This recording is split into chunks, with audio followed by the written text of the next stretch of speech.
Good morning. Just noting down a couple of things so that I don't miss them out later on. Yep. Okay. Good morning. Welcome to the trade setup right here on BloombergQuint Live. I'm Neeraj Shah. It's a long one, but let's quickly run through it. So the key newsmakers, viewers, before we get to the markets, which is not the best, but the key newsmakers. UK PM Johnson is going to end the compulsory vax passports and wearing of masks in the UK. So obviously they became the first country to do so. They're the first country to bring that Freedom Day in July 19, 2021. They were the first country to do the Pfizer vaccine rollout. So they're clearly having some distinctions out there. Oil is on the boil, and the Russia-Ukraine issue will keep oil prices higher. US President Joe Biden, in a press meet yesterday, mentioned that he expects Russia to invade Ukraine very soon, or whatever, take action on Ukraine very soon.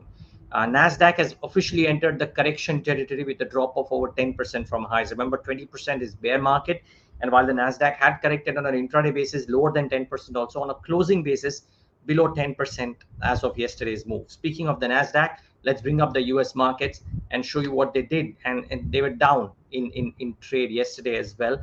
I reckon investors are bracing themselves for some bit of rate action come next week when the Fed meets, or maybe otherwise. But I think that's the key thing that everybody is watching out for. Frankly, if you just look at whether different kinds of markets are starting to price that in, there's this chart on the Bloomberg terminal which was tweeted yesterday by a few people, but I'm bringing it nevertheless. It's from a Bloomberg story and the Bloomberg terminal, which will show you how the quantum of negative yielding bonds is down by a half from its 2020 peak. Now, this effectively tells you a story or two about how that pile seems to be really shrinking. The yields are certainly on the way higher, or the prices are certainly on the way lower, or both, effectively, if you will. But coming back to equity markets, Asia and the SGX Nifty. Asia, actually, some markets were pointing towards a little bit of green when they started off. In fact, most of them, if you will, now showing that. Nikkei, the Chinese markets, even Kospi marginally in the green, if you will. The SGX Nifty, we've had a bit of a turmoil the last couple of days. Are we also showing a slight bout of green on open? That's the key question. No, we are not. About 0.5% lower, 0.4% lower, 70 odd points. So yeah, we'll likely start off lower. And frankly, the market breadth yesterday, or the mood yesterday, heightened volatility, etc., would all show you that it wasn't all that bad, but wasn't hunky-dory either. So 240 to 257, you'd probably take that on any given day when the large caps were down, but the mid caps were showing a slight bit of outperformance. But there was outperformance from select names on the back of news or otherwise, right? So Biocon on that Morgan Stanley note, or Tata Elxsi on the numbers. We discussed both of these, or Nazara because of the Microsoft acquisition and gaming coming certainly in focus, or real estate. We continue to see that. We're talking about how real estate is likely to see bottom fishing at every level. Soba and Suntec Realty, prime examples of that. What didn't do well was Sterlite Tech, bad numbers, and I think we'll talk about that, as well as Tejas today, or LTTS because of the numbers again, or InfoEdge, wherein the valuations are now starting to come off a little bit, or ICICI Approve again, where the numbers were a bit soft. So all of those effectively came off in trade. Now, what's the trade setup like for today? Well, we've seen over $1 billion worth of FI selling in the last 6 days alone, by the way, not just the YTD. Last 6 trading sessions or 7 trading sessions, we've had $1 billion worth of FI selling. I think the results reactions, as we've seen in the case of Bajaj Finance as well, suggests excessive pre-positioning in various stocks. And why I bring this up is that when I talk about a few numbers, it'll be best for you to, from a trade perspective, go back and try and see what's the kind of reaction that some of these stocks have had ahead of the numbers as well, before you take any kind of trading decision onto those. So please do that before you try and decide whether you want to trade an stock X or stocks Y on the back of the numbers. I do firmly believe that if there is some more correction today in Indian IT, then it will see some bottom fishing. We've seen large caps like HCL Technologies and Wipro and some of the others. Though Wipro didn't have the best of numbers, but HCL Tech, despite the margin disappointment, the number was okay, correct about 9-10%. Some of the mid caps, I think a bunch of mid-sized and small-sized names have corrected quite a bit. And while there are one or two patchy numbers, by and large, you can't find too many faults with mid-cap IT delivery as well. I do reckon that if there is some more correction today, then despite the fact, I mean, and you can correlate it, right? NASDAQ is down 10%. Indian tech is now down 10% from the peak. Valuations were not exactly cheap, but I think they're showing growth, and I would reckon that some bit of it will get priced in. Foreign flows, as I said, down, sold about 2,700 crores in trade yesterday as well, and DIs too sold about 194 crores. Must be some redemption, I reckon. And some key numbers today before we get to a long list of stock reactions. HUL, Asian Paints, and Bajaj Finserv from amongst the large caps. There's also Havells, Biocon, important numbers today. Emphasis, again, in very important numbers today, as is Persistent Systems and Cyient. So the mid-cap IT space is extremely active today as well. And tomorrow there could be some reactions too. And we'll watch out for Century Textiles from amongst the real estate names, as well as Concor. And let's see what that one has to say. But among stocks to watch, well, here's a side of watching for aluminum stocks because of Alcoa's numbers and Hindalco and Nalco firmly in focus there. Let's shift focus to some earnings.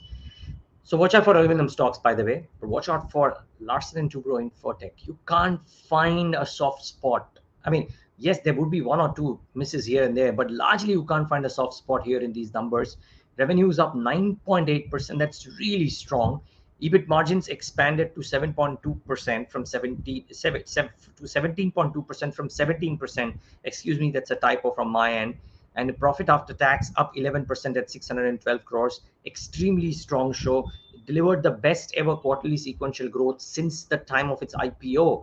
The 9-month FY22 dollar revenue growth at 25.3%. And keep in mind, this is on a back of a reasonably strong FY21, wherein the revenues had grown by about 13.7%. So it is not that the base effect was low. The base was decent. On top of that, they've built a 25% revenue growth for 9 months. And let's see what they have to say today. I think the interview with me will be played out at about 12:30 or 12:45 or thereabouts today. So you might want to tune in for that or watch it on Twitter, YouTube, wherever. But I will be asking about what confidence does he have, Sanjay Jalona, for the quarters ahead. But really strong show. Yes, it is expensive. I read 2 or 3 notes, all of which said that, oh, it's a hold because the valuations are expensive. But good things are not coming cheap. Very strong show. I'm not suggesting one way or the other that this stock is a buy today, but I would reckon that with the kind of delivery that it has, very few people will have, very few institutions will go out and sell it lock, stock, barrel because of the valuations, because the numbers are quite out there. Bajaj Auto, there's a bit of a thing that I want to say here. So revenues, 9,000 crores, estimates were 9,027 crores as per Bloomberg. I think the net profit estimate, maybe we might be a bit iffy compared to the others, but Bloomberg estimates were 1621 crores. Don't know how that came about, but yeah, a strong show by Bajaj Auto on the revenue front. Recovery of sorts, but the profit after tax numbers a bit to be desired. EBITDA numbers were largely in line with estimates, so no surprises thereof. And I was just trying to see if I can get you what some of the brokerages have to say for this one. So Jefferies, the first cut, they said that the EBITDA is in line, margins have improved quarter on quarter, and once the con call is done post 10 a.m. today is when they'll come out with their actual note. They have a buy rating, of course, on this one, with the target price 10% higher. I think most views will come out post the con call. Let's see if in the con call they may mention about some EV push that could determine what Bajaj Auto does. So maybe not as big a reaction on open, at least. I may be wrong, but let's see. Tatacom, maybe a bit to be desired. A lot of expectations from this one, but the revenues were flat. EBITDA was down 2.6%. PAT was down 7% quarter-on-quarter basis. And I think the voice business revenue really hurt the company, because that, which is about 13% of the overall revenue, was down about 17.8% on a YY basis and 8.6% on a quarter-on-quarter basis. There's the next plate that we'll go to. So data business, which is 77.3% of revenue, was up about 3.4% and 3% QOQ, but the voice business really dwindled YOY as well as QOQ. Maybe that's why the total revenue was just about flat. The net debt reduction of 5.7 billion rupees was actually a bit of a positive move. So watch out for that one. But I think a bit to be desired. Tejas Networks, after Sterlite Tech's performance, this one is the other one. The Q3 net loss of 24 crores versus a PAT of 9 crores. And they say that the pandemic has resulted in delays in customer payments and new orders. They believe there is a potential delay in executing orders in hand due to the increase in lead time for sourcing semiconductor equipment and the uncertainty to continue for the next few quarters. Well, this is not good, and I would suspect that the stock will see the reaction because the delivery is not good. The company is saying that the uncertainty will continue for the next few quarters, not months, quarters. And there's a potential delay in executing orders as well. So both Sterlite Tech, Tejas Networks, I reckon, um, are big no-nos. So I don't know if other people believe otherwise, if some of you believe otherwise, but I would suspect that there could be, um, a bit of a miss. Now, this company, of course, was in the thick of things because of the acquisition, but these are not good. These are not good statements, and I would suspect that the market will see some further reaction thereof. Some other stocks in focus and see a howler of a number, really. Q3 margins at 5.54% versus 14.74%. And with crude prices doing what they are doing, other commodity prices not exactly in favor, I would suspect that things won't be right for CEAT stock today. OFSS again, Q3 EBIT down about 7.3%, revenue down 1.2%. I know there are a lot of bulls here because the valuations are decent. I was reading a dollar capital note which said, oh, yes, the quarter is bad, but we are still bullish. I would suspect that at a top point of time when IT is undergoing a bit of a pain point, if the companies don't deliver, then they should be punished. Wonder if OFSS already has had a punishment. So that's what I said. Pre-positioning. Do look at what the stock has done in the last few days before you take a call. But yeah, this don't look promising numbers. Nelco, good numbers though. Q3 PAT at 5.26 crores versus 3.8 crores. So that one could do okay. But OFSS, I don't know. CH certainly will start off lower. Some other stocks which not because of results but because of other news might be in focus. So Awadh Sugar, Anil Goel and his wife Seema Goel have upped the stake in the company by 1.28%. Big positive. Anil Goel is a very reputed investor and is a shrewd investor when it comes to sugar. Very smart investor. Sorry, I don't want to use a negative term. The very respected man, and he did a wonderful webinar. He was candid about what the sugar sector could look like. This was 1 year ago. So fabulous webinar, by the way, if you want to go and YouTube it. But yeah, that'll give you a whole idea about sugar, really. 1 year ago, of course, the things have changed since then, but great stuff to listen to. So if he's done this, he would have thought through it very, very wisely. So please, you think through it as well, because his time horizon and your time horizon might be different. But yeah, interesting thing there. And Syngene, while the revenue number was okay, the PAT number wasn't. So numbers came out late last night, but they've upped the full year guidance to high teens from mid teens, and that should augur well for Syngene as well. Viewers, the other thing is just watch out for Apollo Hospitals. We can just pull up the stock price here, Virat. Once Jefferies has come out with a note, they've maintained a buy. They've said that this is a great entry point because the stock has corrected quite a bit, and they would want to go out and buy an Apollo Hospitals.